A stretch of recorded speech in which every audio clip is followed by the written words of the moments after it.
بسم اللہ الرحمن الرحیم۔ السلام علیکم ورحمۃ اللہ وبرکاتہ۔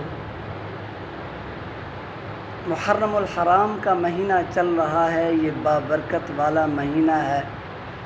اس کے جو ابتدائی ایام ہیں وہ انتہائی اہمیت رکھنے والے ہیں، اور یہ وہ محرم الحرام کا مہینہ ہے جس کے اندر پہلی تاریخ کو حضرت عمر فاروق رضی اللہ عنہ کی شہادت ہوئی تھی، اور اس کے 10 محرم الحرام کو حضرت امام حسین رضی اللہ عنہ کی شہادت ہوئی تھی۔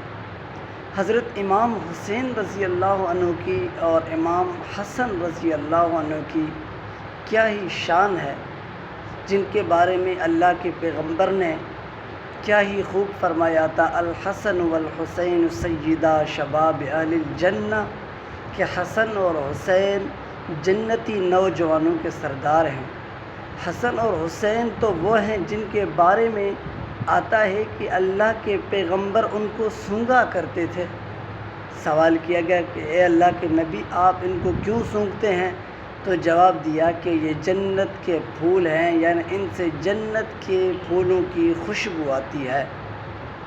اور ایک اور روایت میں آتا ہے کہ اللہ کے پیغمبر نے فرمایا کہ حسین مجھ سے ہے اور میں حسین سے ہوں۔ کیا ہی خوب فرمایا۔ اور ایک روایت میں آتا ہے کہ حضرت حسین رضی اللہ اور حضرت حسن کے بارے میں فرماتے ہیں کہ اے اللہ کے پیغمبر نے فرمایا، اے اللہ، یہ میرے بیٹی کے بیٹے ہیں، جو ان سے محبت کرے گا میں بھی ان سے محبت کرتا ہوں، اور جو ان سے بغض رکھے گا تو میں بھی ان سے بغض رکھوں گا۔